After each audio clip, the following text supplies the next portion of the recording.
What's up guys, welcome back to the Den. Today we will be talking about the Fragment City Pack from 2010. Before we get into it, thank you so much for the amazing support on my first video. Already over 800 of you have subscribed. I'm super excited to be bringing you these videos every week, so make sure you like and subscribe so you don't miss out on any of my uploads. Now let's jump into the video.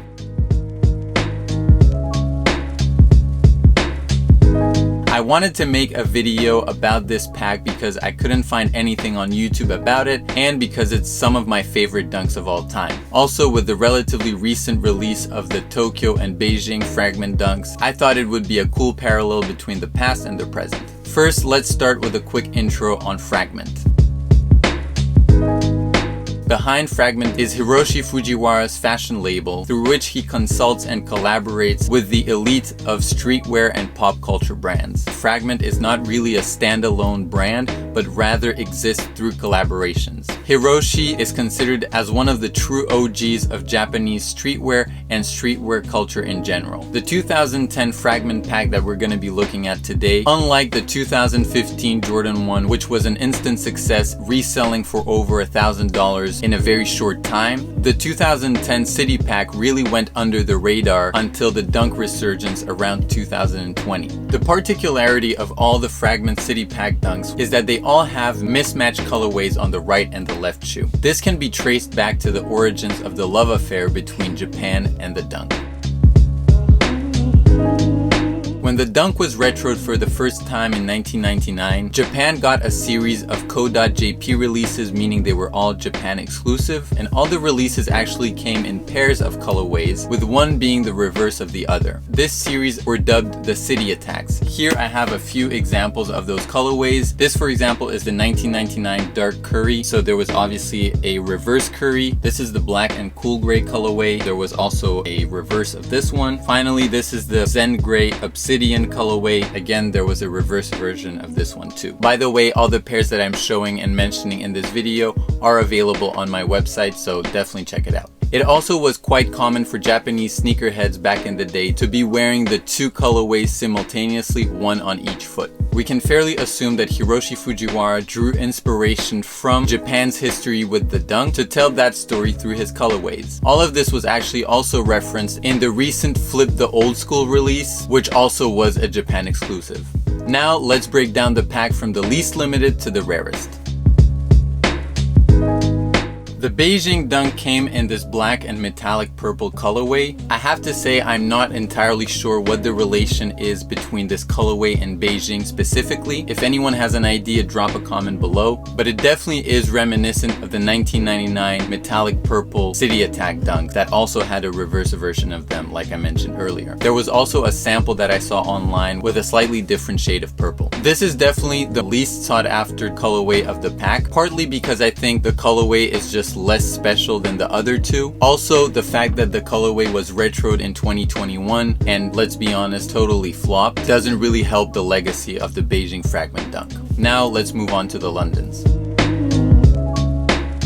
The London is definitely one of my favorite dunks of all time. This colorway in itself just screams special. This vivid pink Tor yellow colorway is based on the Sex Pistols' Nevermind the Bollocks album cover from 1977. Fujiwara is an avid musician and spent some time in London in the heart of punk culture in the 1980s, which he's explicitly referencing here. I'm not exactly sure of how many pairs were made. I think this release would be closer to 500 pairs. They were only released in the very top tier accounts in Tokyo, London, Paris, and maybe New York. I loved seeing Offset and Lil Yachty showcasing their pairs on Complex Closet almost successively. Sadly, those didn't come from me. But if you ever see Shay, Nikhil Alexander Walker, Vernon Hargreaves, Stilo Brim, or Leroy Sané rocking the London dunks, you know where they came from. I even found a 2013 ID version of the Londons, which went straight to the NFL. There have been rumors in the past couple of years that there was a London retro in the works, but nothing has ever been confirmed. I got super excited when Hiroshi Fujiwara recently posted a pic where you could see a pair of London dunks that wasn't mismatched, unlike the OG, which I thought was the retro coming soon, but it turns out it could be a sample of the original release. Finally, the rarest of them all, the New Yorks.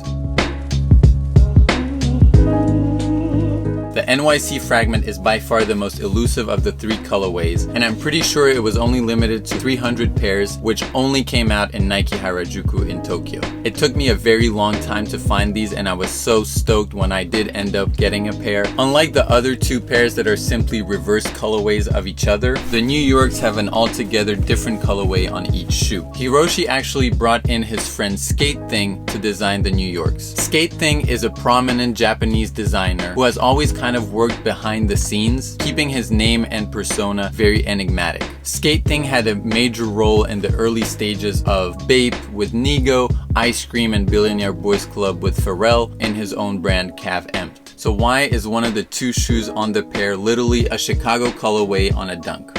This actually tells the story of the confusion between Dunks and Jordan 1s back in the 80s and 90s when Skate Thing was spending time in New York and discovering the local sneaker culture. The Dunk and the AJ1 being such similar silhouettes, both designed in 1985 by Peter Moore. Check out my previous video to find out more about that. Skate Thing wanted to highlight the confusion when he was discovering those models during his stay in New York. I think it's fair to say that we've all been through that in the earliest stages as sneakerheads.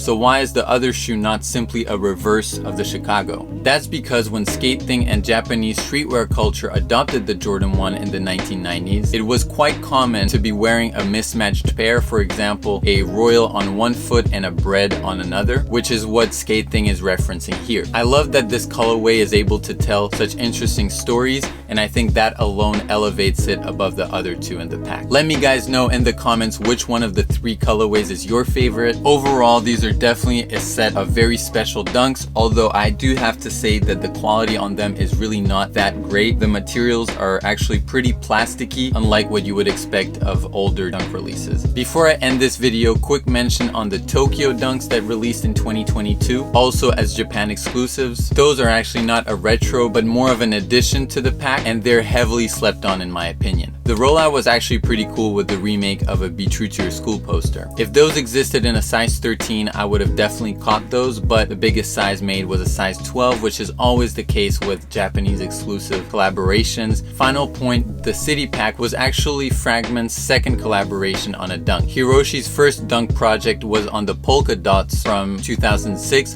which also came with a set of Air Force Ones and Air Footscapes. So there you go, this was the history of the Fragment Dunk City Pack. I hope you enjoyed. As always, don't forget to like and subscribe, and I'll see you guys next week.